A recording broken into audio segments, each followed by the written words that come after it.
Imagine I walk into the wealth management company where my daughter's husband works, and he suddenly laughs. Security, please escort this gentleman out. He clearly wandered in from the wrong building. He calls his colleagues over to witness my humiliation. But then his senior director appears, glances at my daughter's husband, and says coldly, "Mr. Bennett, your $15 million investment account transfer has been approved. And as for you, clear out your table." My daughter's husband's arrogance turned into career suicide, but that was only the beginning. Before we continue, I just need you to remember the first name of Michael's senior director. The November rain hammered against my Honda CR-V's windshield as I parked on the street outside Michael and Sarah's house in Aurora. Michael's BMW X5 sat in the driveway like a throne, still gleaming despite the weather. A $120,000 statement in pure white arrogance. I'd driven from my modest condo in Whitby, a simple, quiet one-bedroom place. My Honda CR-V, parked behind his throne, felt like a silent act of defiance. Through the front window, my grandkids, 7-year-old Noah and 10-year-old Olivia, were waving. I waved back, and that's when the first small crack appeared in my composure. A sudden, cold anger I hadn't expected. Noah's coat looked tragically thin for a November rain, a chilling contrast to the luxury surrounding them. A coat too thin for a $600,000 house, and a $120,000 car in the driveway. And Olivia's sneakers, I noticed, seemed worn at the toes, a silent testament to a hidden neglect. He buys luxury cars, but the children have holes in their shoes. The house was all deliberately modern style, uncomfortable, but designed to impress. There were modern paintings on the walls, soulless art I instinctively knew Sarah, my once vibrant, philosophy-arguing daughter, would never have chosen for herself. It was a house built on an image, not on love, and it was already starting to feel cold. Sarah appeared from the kitchen, wiping her hands on a towel. My daughter, 36 years old, but looking older somehow, tired around the eyes. "Dad, you made it." She hugged me quickly, then stepped back as Michael positioned himself beside her. A united front. "Wouldn't miss it, sweetheart." We sat down to dinner. Michael took the head of the table despite my presence, the first of many deliberate disrespects. The children sat across from me, quiet and watchful in that way children get when they're used to walking on eggshells. They were being controlled, not nurtured. Michael poured himself champagne without offering me any. "So, David, how's post-career phase treating you?"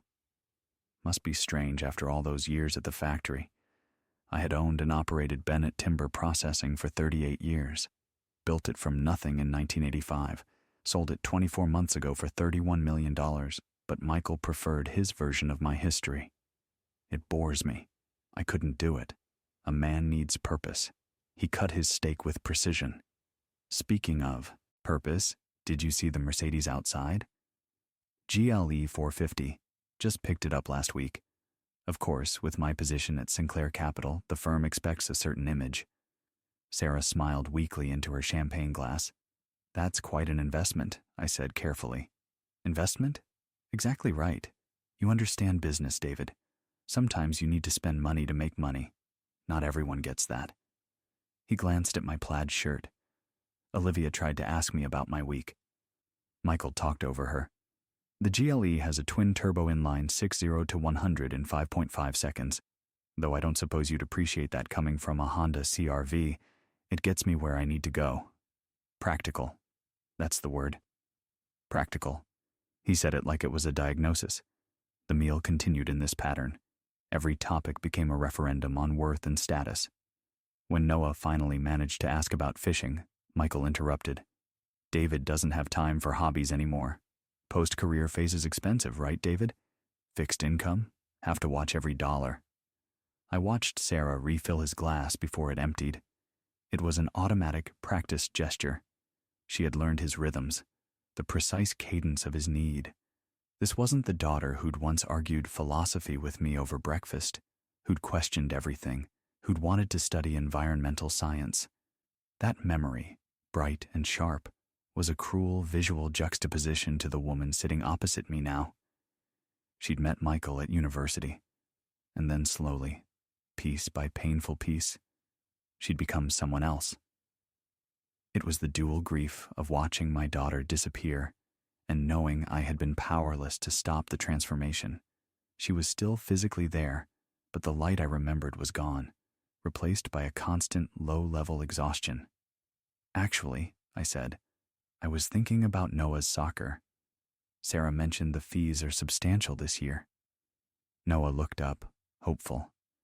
I'd be happy to help with registration, maybe new equipment if he needs it. Michael set down his fork with deliberate care. We provide for our children, David. We don't need handouts. It's not a handout. It's help from their grandfather. We don't need charity from someone living in a one-bedroom condo on a pension. This conversation is over. His voice had gone cold, precise. Sarah's fork paused halfway to her mouth, then continued. No defense, no intervention.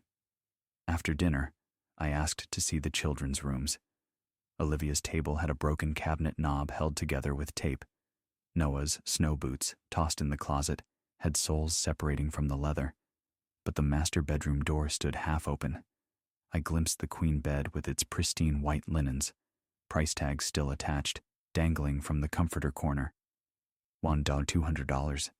The number was clearly visible in the hallway. Olivia whispered, Grandpa, do you like Dad's new car? It's very nice, sweetheart. Dad says we might get new winter coats next month. After his bonus comes in, she pulled at her thin coat. These still fit, though. I found Michael in the living room scrolling his phone. Thank you for dinner, Michael. I'll call next week about visiting. Sarah will let you know when we're free. We're busy people. He didn't look up. Not everyone has endless free time. Michael, I'd like to spend more time with my grandchildren. We'll see. Good night, David. He turned away. Conversation finished. The drive back to Whitby took 30 minutes through rain-slipped streets. My condo greeted me with familiar, quiet, small, yes, but organized, everything in its place. I made tea and sat at my table. My banking app loaded slowly. The balance appeared, $39,512,84671. I'd sold Bennett Timber 24 months ago. The factory had been my life's work, 38 years of early mornings and calculated risks. The buyer was a forestry conglomerate. All cash deal. No one in my family knew the real number. Sarah assumed I'd gotten maybe $1 million. Michael thought less. I closed the laptop and looked at the framed photo on my wall.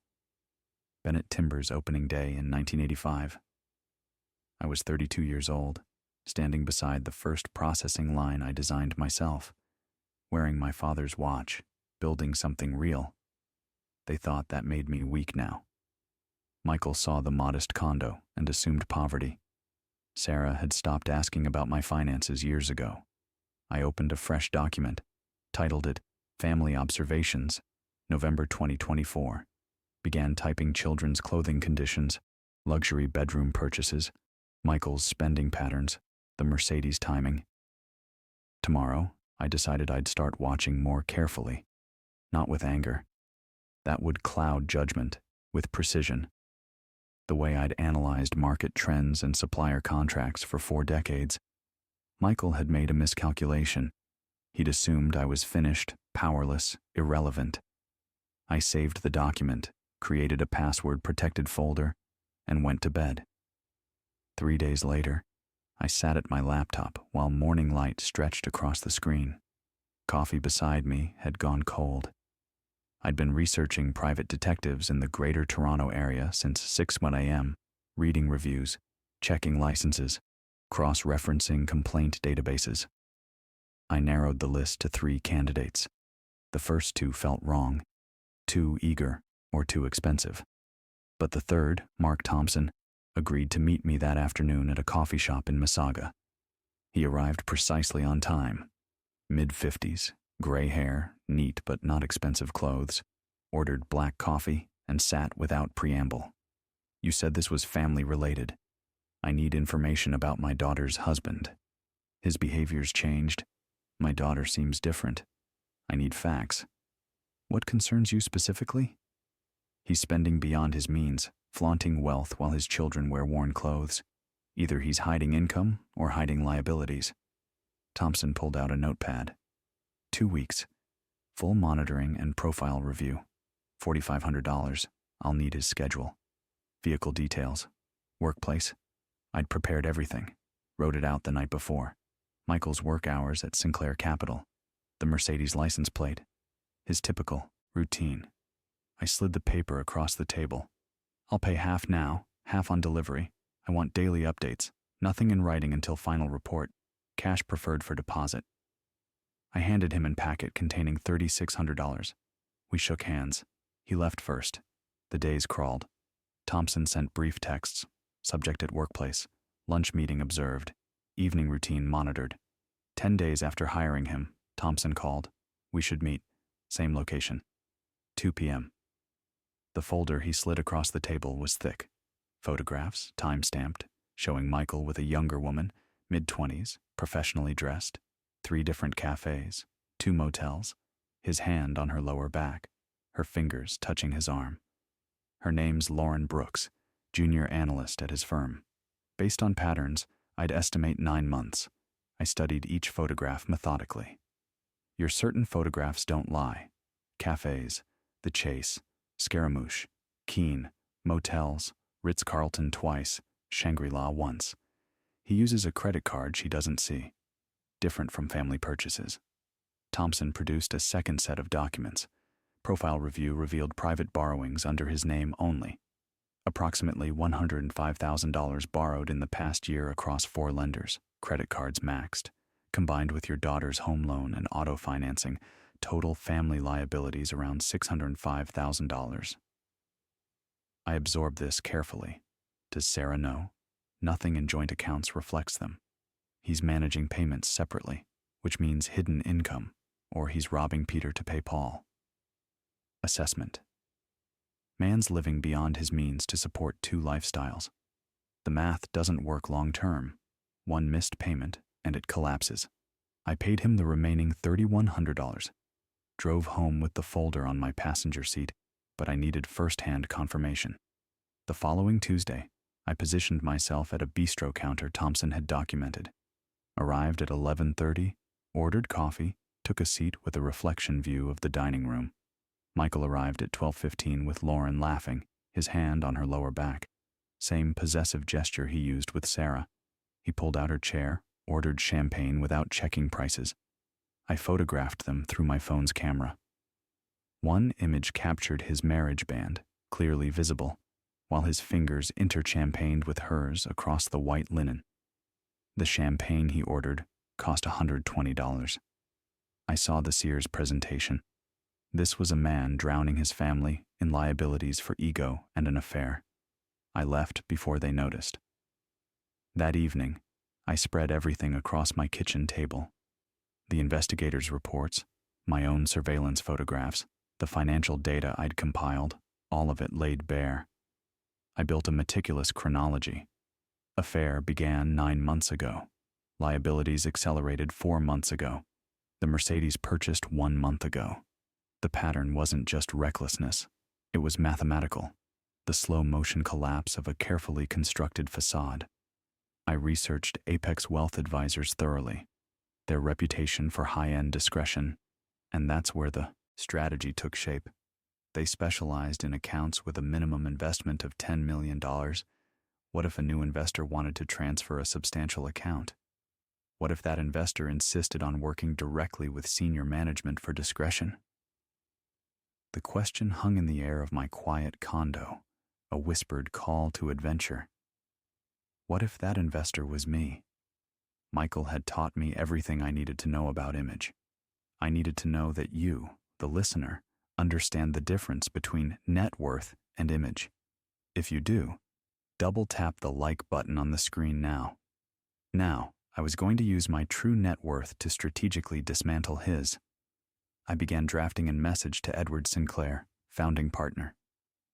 Professional language, substantial investment account requiring discreet management, immediate liquidity available, Request for private consultation with senior leadership. No mention of Michael. No hint of connection. I wrote and rewrote the message for 2 hours. Around 9 p.m., I called Sarah. Brief check-in, just calling to see how you're doing.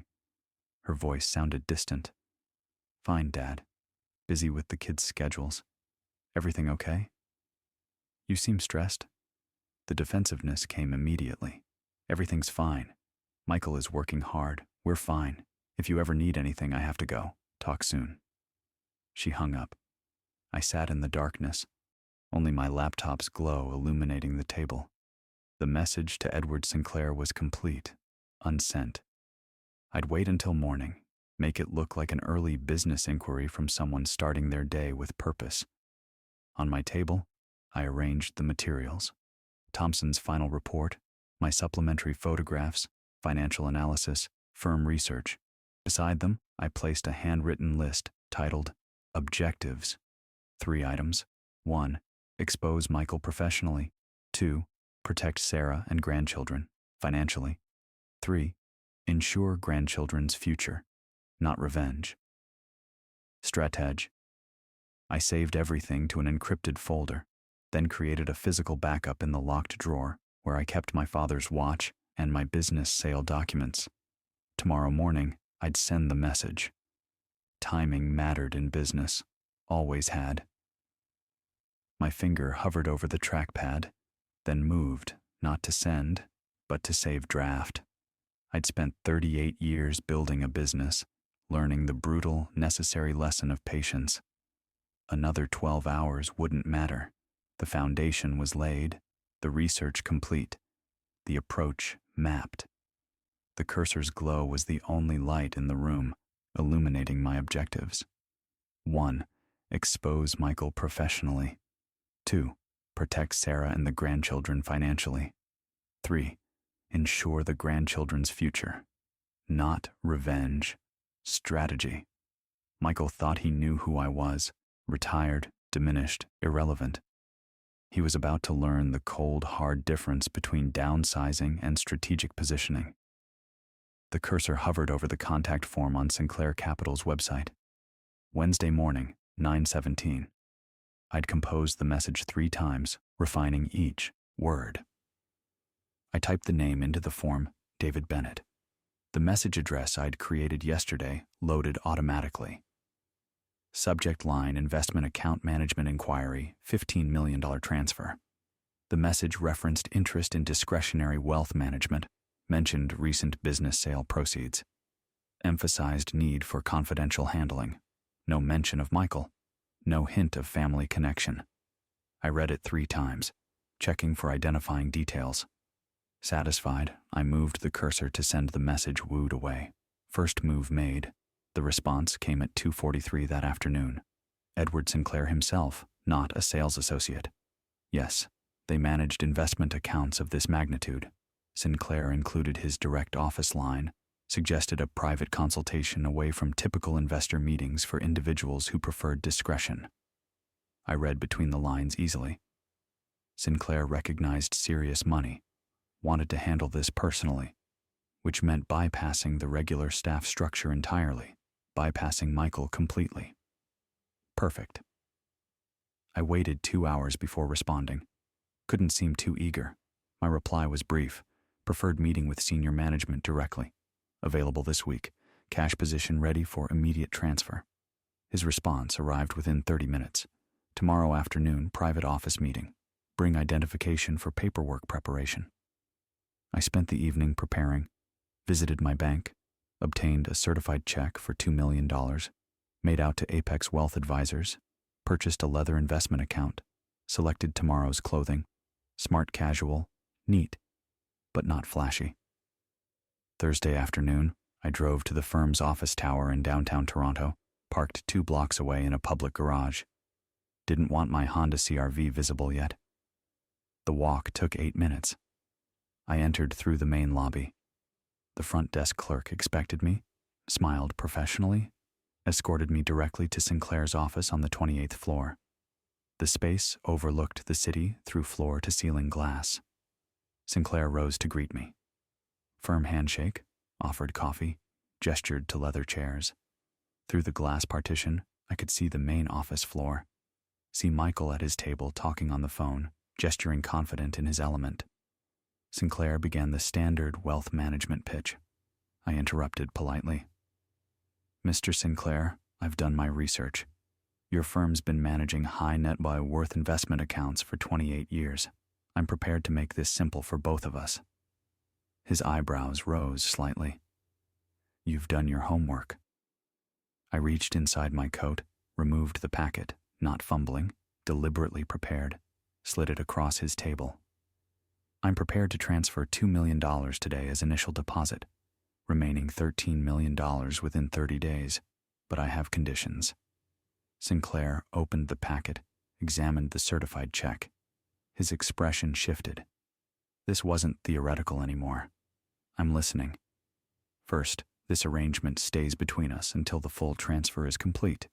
No staff involvement until I'm ready. He hesitated. That's unusual. May I ask why? I value privacy. Too many wealth transfers become public immediately. Staff making assumptions. I make decisions quietly. Execute publicly when I'm ready. Sinclair studied me, then nodded slowly. And the second condition? I want to finalize the full transfer personally during normal business hours unannounced to your staff. I want the authentic firm experience.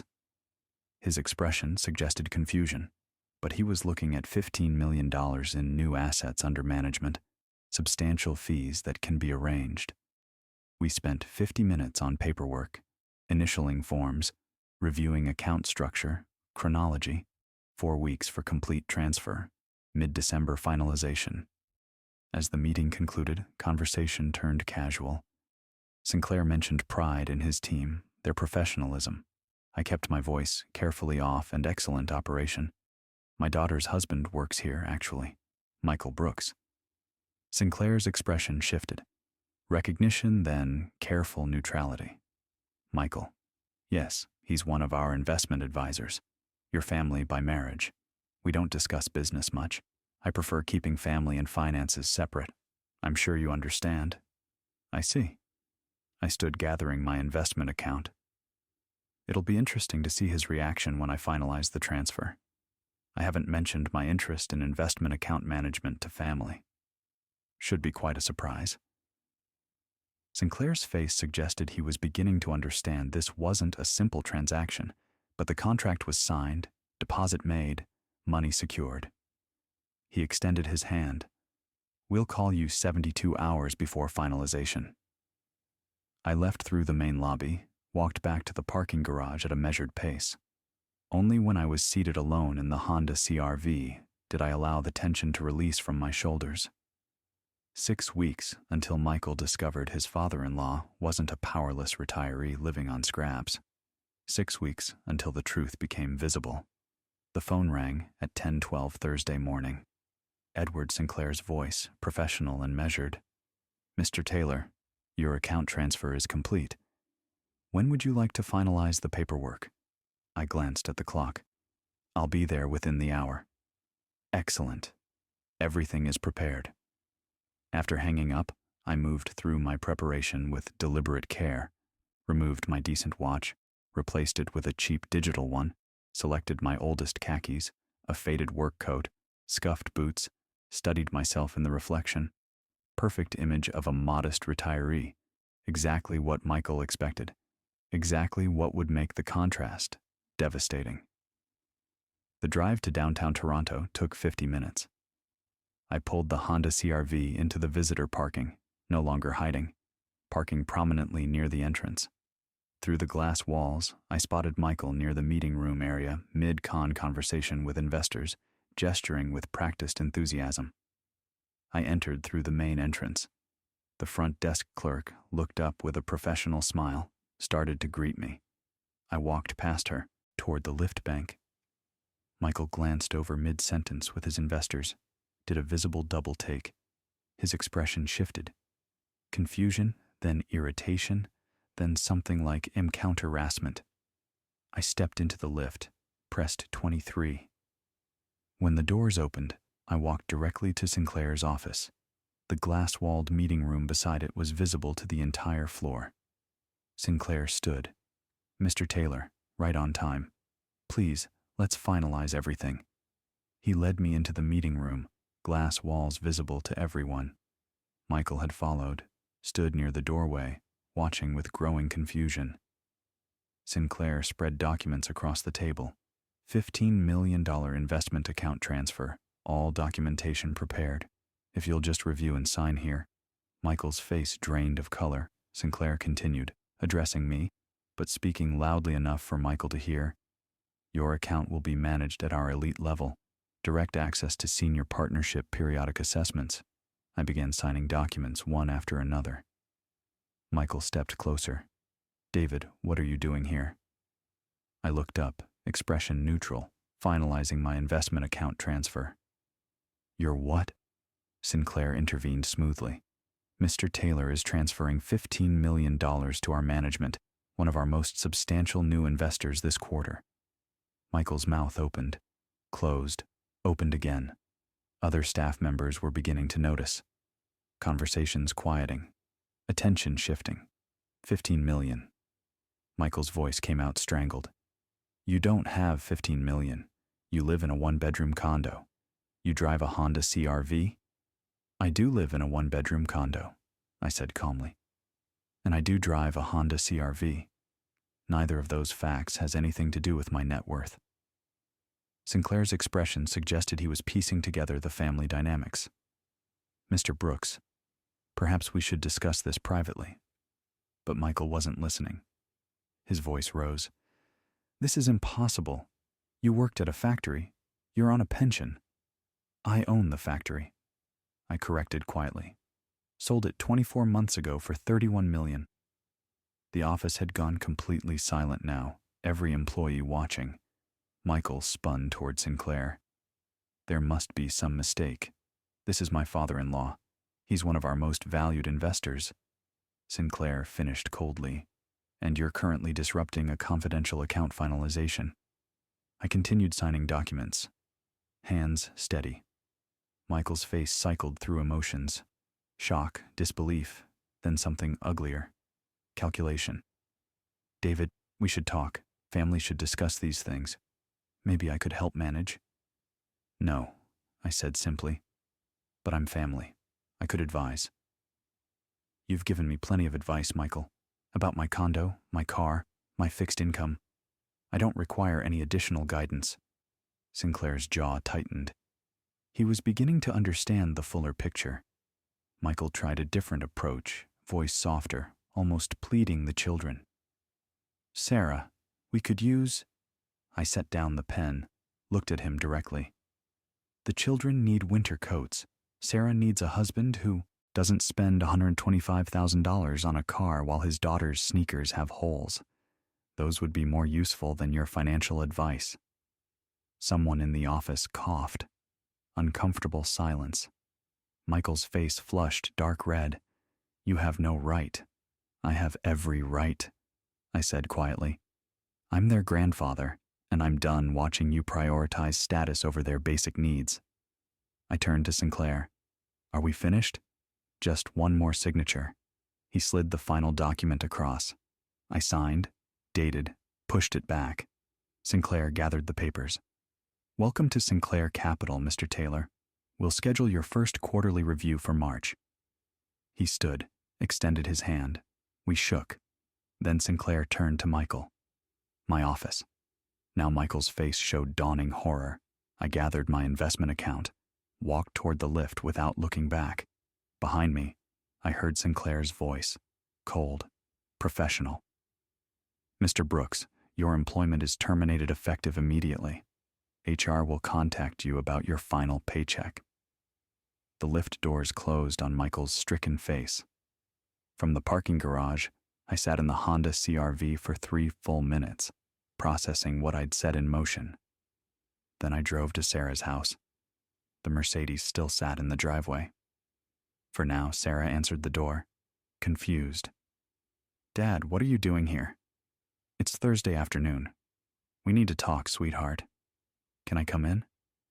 She stepped aside, I walked to the Kit Lee table, sat down. Michael will be home soon. He got a call from work, sounded upset. I know, Sarah. Sit down, please. She sat slowly, searching my face. I pulled out my phone, opened the photo gallery, turned it toward her. The first image showed Michael and Lauren at the chase, his hand covering hers on the table. Sarah stared. Her face went very still. I swiped.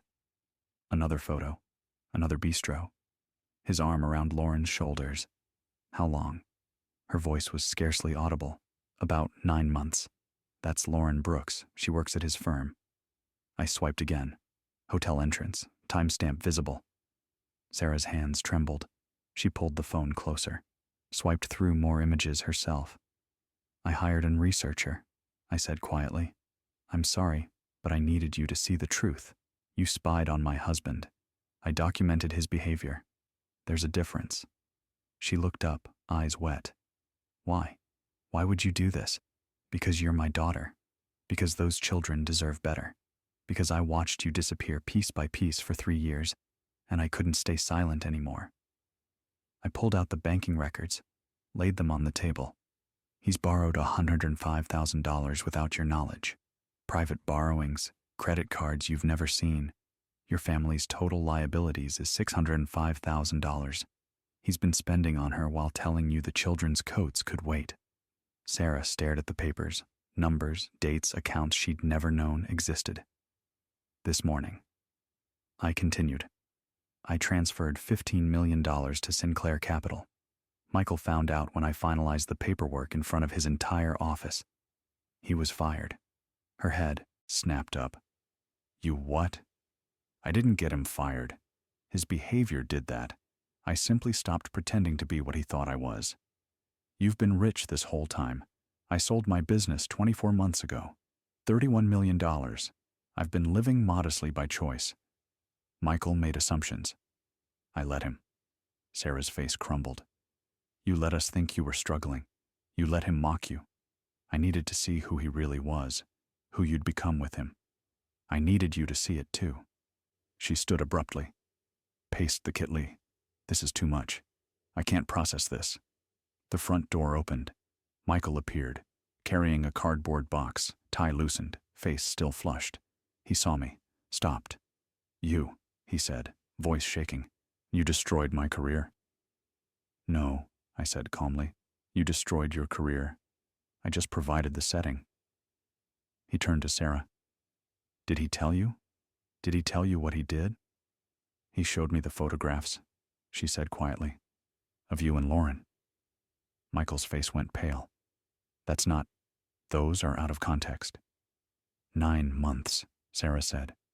While we couldn't afford coats for the children, while you bought a $125,000 car, I can explain. Get out, she said. Michael stared at her. This is my house.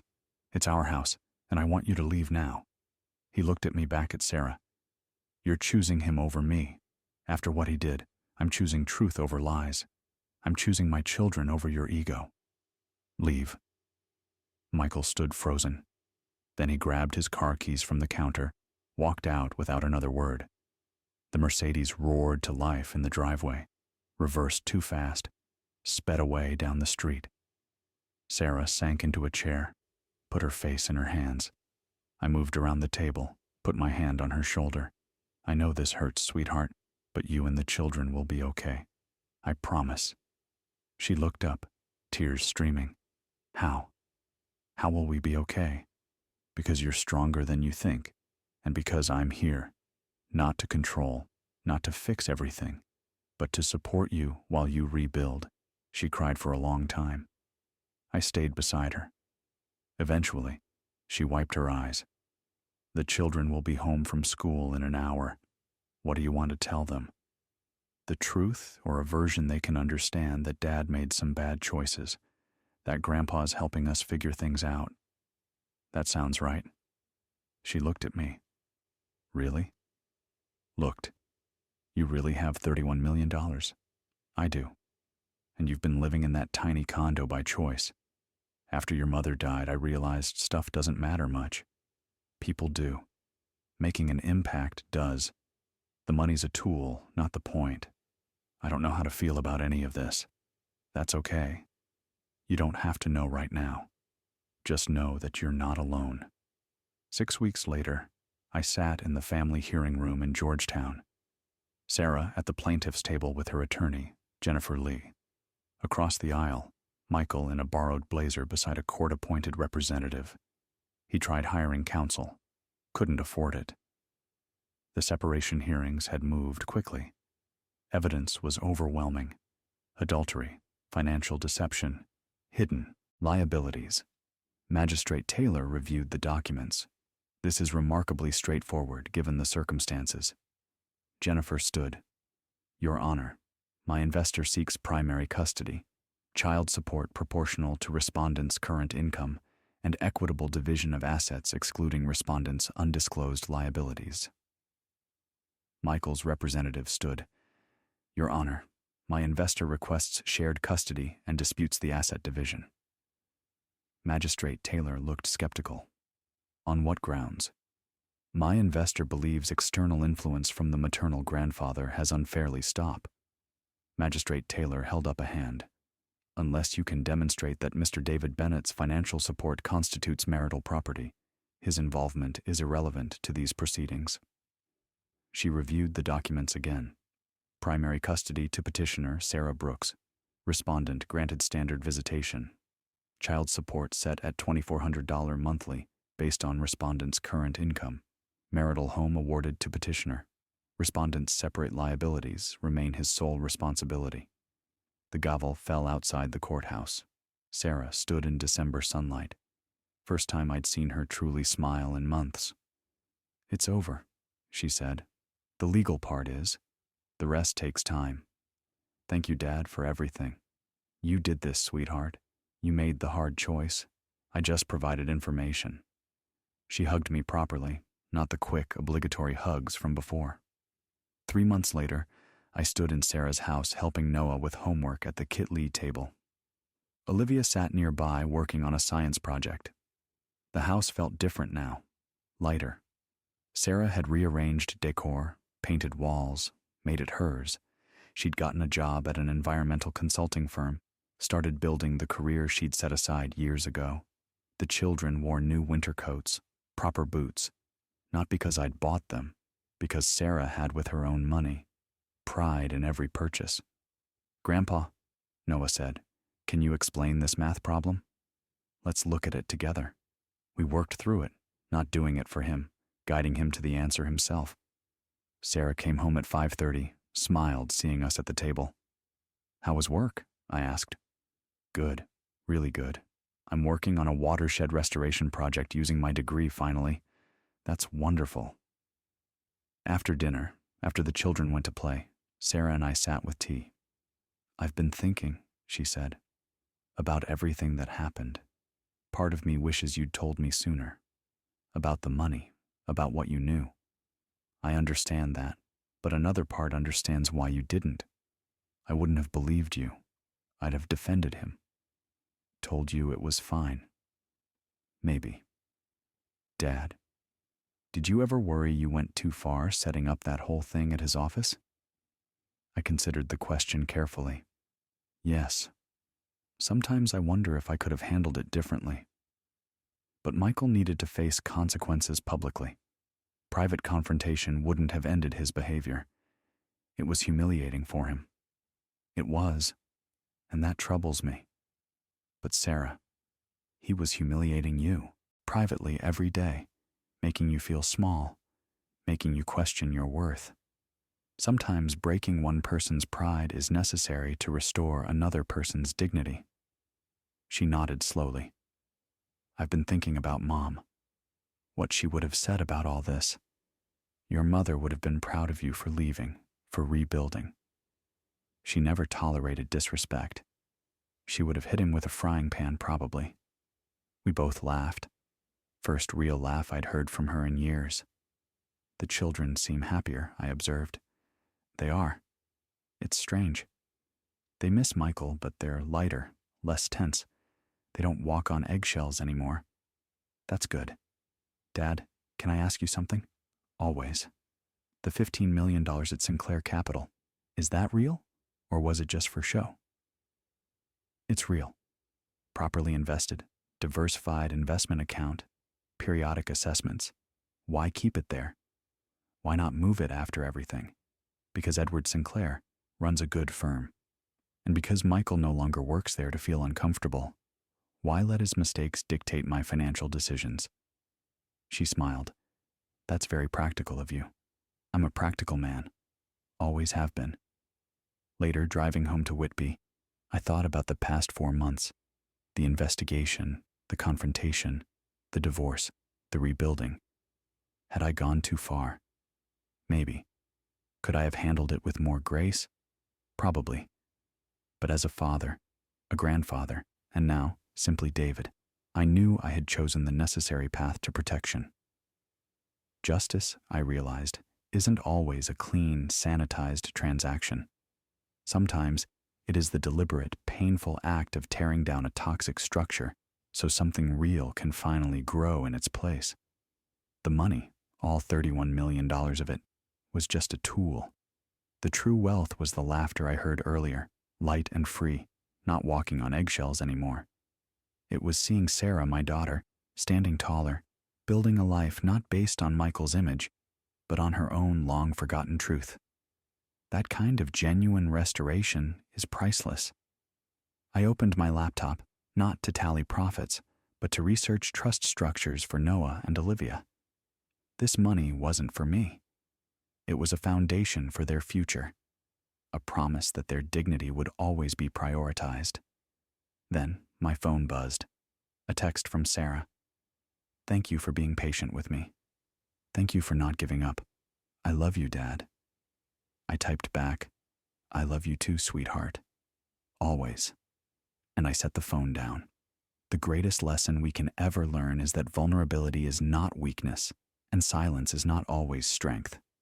If this story resonated with you, if you are currently silent while watching someone you love disappear, I urge you to consider where your true line is and what price you are willing to pay for genuine peace.